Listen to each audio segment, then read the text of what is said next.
আসসালামু আলাইকুম শায়েখ।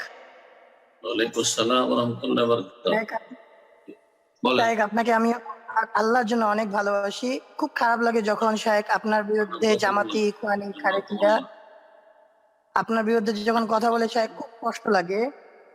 সালাফি আলেমদের মধ্যে আর সহিহ আকীদা আলেমদের মধ্যে সবচেয়ে প্রাধান্য দেই আমি আপনাকে।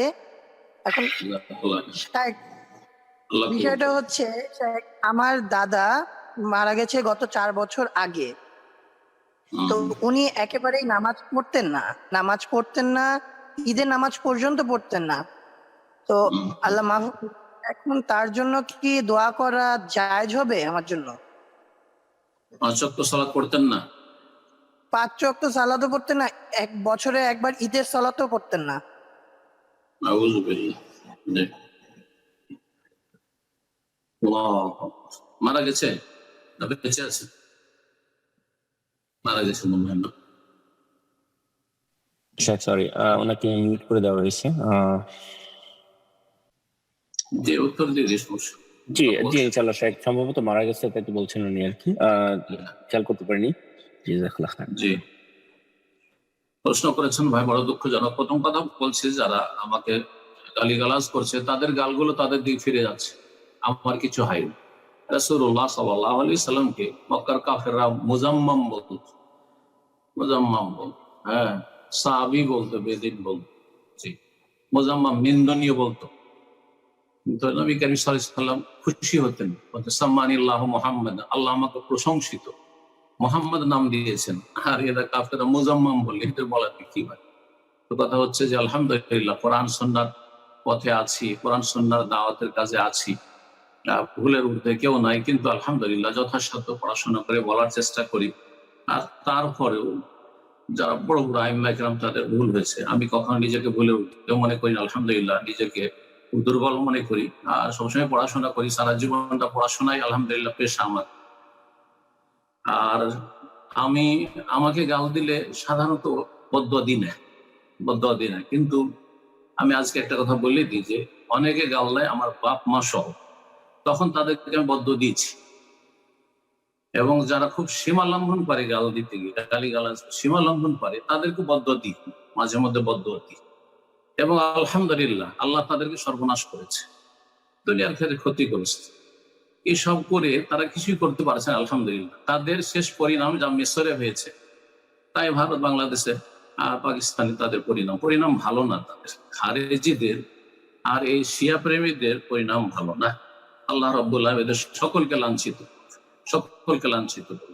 এবং কোরআন সুন্নাহর অনুসারী যারা যে যেখানে আছেন, আলেম ওলামা, আল্লাহ তাদের সকলের হেফাজত এবং তাদের অনিষ্টকে দিয়ে তাদের আল্লাহ রাব্বুল ক্ষতিগ্রস্ত। প্রশ্ন করেছিলেন যে বড় দুঃখজনক, সম্ভবত দাদা সম্পর্কে বললেন, যেই হোক, দাদা হোক বা কেউ হোক, যে তিনি 5 ওয়াক্ত পড়তেন না, জুমাও পড়তেন না, এমনকি ঈদের সালাত পড়তেন না, এমনও মুসলিম আছে, এই হয়তো প্রথম শুনলাম। হ্যাঁ, কারণ আমাদের দেশের মুসলিমরা, বাঙালি মুসলিম, অন্তত জুমাটা পড়ে, টুপি টুপি পাঞ্জাবি লাগিয়ে মনে করে জুমাটা পড়লে মুসলিম থাকতে পারে। জুমাটা পড়ে বাঙালি মুসলিম। আর ঈদ যত পড়ে, আমি ঈদের খুশি কোলাকুলি করতে হবে, দেখা সাক্ষাৎ করতে হবে মানুষের সাথে, আনন্দ ফুর্তি করতে হবে, ঈদটা পড়ে। কিন্তু এই আজব মুসলিম ছিল যে ঈদও পড়তো না, জুমাও পড়তো না, আর 5 ওয়াক্ত সালাতও পড়তো না। সঠিক মতে 5 ওয়াক্ত সালাত যে পড়ে না, সে বড় কাফের। তার জন্য দোয়া মাগফিরাত করা জায়েজ নয়। শেখ ইবনে উসাইমিন রাহমাতুল্লাহ আলাইহি কিতাব হুকম তারিকিস সালাত, সালাত পরিত্যাগকারী বা সালাত ত্যাগকারীর বিধান, যা আমি অনুবাদ করেছি, তাতে স্পষ্ট করা হয়েছে দলিল সহ। আর এই বিষয়টি তার আগে ইবনুল কাইয়িম রাহিমাহুল্লাহ স্পষ্ট করেছেন, ইবনে তাইমিয়্যাহ রাহিমাহুল্লাহ স্পষ্ট করেছে। কিন্তু বিষয়টিতে ইখতিলাফ রয়েছে। যে বেনামাজি বড় কাফের না ছোট কাফের। কাফের শব্দগুলো হাদিসে এসছে, সুতরাং কাফের সবাই বলছে, কিন্তু ছোট কাফের না বড় কাফের। তো ছোট কাফের যদি হয় তাহলে ফাসিক। তো নবী কারীম সাল্লাল্লাহু আলাইহি ওয়াসাল্লাম কিন্তু কাফারা বলছে। তো যারা বলছে যে না, ছোট কাফের, কুফরুন দুনা কুফর, এটি হচ্ছে বড় কুফরের নিচের স্তরের কুফরি, তাদের মতে তাদের জন্য দোয়া করা যেতে পারে, কিন্তু আল্লাহ রাব্বুল আলামিনের কাছে সত্যি যদি সে বড় কাফের হয়। আর শুধু নামাজের বিষয়টি না, যারা ছোট কাফেরও বলেছে, যেমন আলবানী বা নামাজ ত্যাগকারীকে বড় কাফের না বললেও এই শর্ত অবশ্যই ওলামাদের কাছে রয়েছে যে অন্তত আমল থাকতে হবে, যার কোনো আমলই নেই, আখেরাত বলে সারা জীবন কোনো চিন্তাই হলো না, আর আখেরাতের প্রস্তুতি হিসাবে কোনো আমলই করলো না, ভালো নেক আমল করলো না, সে নিঃসন্দেহে কাফের, সে নিঃসন্দেহে কাফের। জি, ঈমান ভঙ্গকারী যে 10টি বিষয় প্রসিদ্ধ, তার একটি হচ্ছে আল ইরাদু আন দীনিল্লাহ, আল্লাহর দিন থেকে বিমুখ হয়ে যাওয়া, লা ইয়াতাআল্লামুহু, যা শিখলো না দিন, ওয়ালা ইয়ামালু বিহি, আর কোনো আমলও করলো না, ভ্রুক্ষেপও করলো না, তাহলে সন্দেহ কাফের। তো সেটারই কাছাকাছি বেশি যে অবস্থাটা বললেন, তারপরেও কারো সম্পর্কে এইরকম মুসলিম আর কাফের সার্টিফিকেট আমাদের দেওয়ার অধিকার নেই, আর দেওয়ার প্রয়োজনও নেই।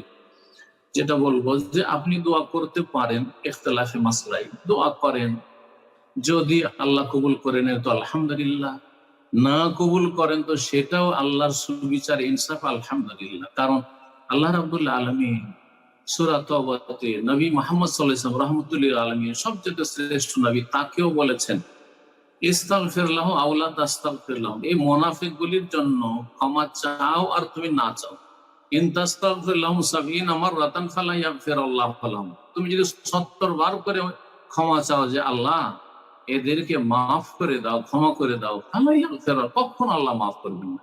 তা আপনি ওই রকমই ক্ষমা চান, যদি আল্লাহর ফয়সালাতে তার জন্য ক্ষমা না থাকে, তো আপনার আমার কেন, যতই বড় আল্লাহ নেক বান্দা হোক না কেন, কখনো আল্লাহ মাফ করবেন না, এটা আল্লাহর অধিকার। কিন্তু যদি সে ক্ষমাযোগ্য হয় তো আল্লাহ মাফ করতে পারেন, আযাবের পরে, শাস্তির পরে মাফ করতে পারেন। সুতরাং আমি বলবো না যে দোয়া করিয়েন না, দোয়া করেন, দোয়া কবুল হলে আলহামদুলিল্লাহ, আর না হলে আলহামদুলিল্লাহ। কারণ আপনি জানেন না যে ইন্তেকালের পূর্ব মুহূর্তে হতে পারে যে সে তওবা করেছে, হতে পারে যে তার অন্তরটা আল্লাহর দিকে ফিরে এসেছে, মান কানা আখিরু কালামিহি লা ইলাহা ইল্লাল্লাহ দাখালা জান্নাহ, সর্বশেষ কালেমা যদি লা ইলাহা ইল্লাল্লাহ, শুধু মৌখিক নয়, অন্তরে বিশ্বাসের সাথে আর অনন্তপ্ত লজ্জিত হয়ে আর খালেস অন্তর নিয়ে নিষ্ঠার সাথে যদি হয়ে থাকে, সিদকাম মিন কালবি, অন্তরের সততার সাথে যদি হয়ে থাকে, তো দাখালা জান্নাহ, জান্নাত একসময় তো যাবে, প্রথম খানে না গেলেও শাস্তি পেয়েও যেতে পারে। তো দোয়া করতে থাকেন, আল্লাহ মাফ করলেন ভালো, না মাফ হলেও আল্লাহ রাব্বুল আলামিন সেটি হক, আপনার কাজ আপনি করুন। আল্লাহ তাআলা আলাম।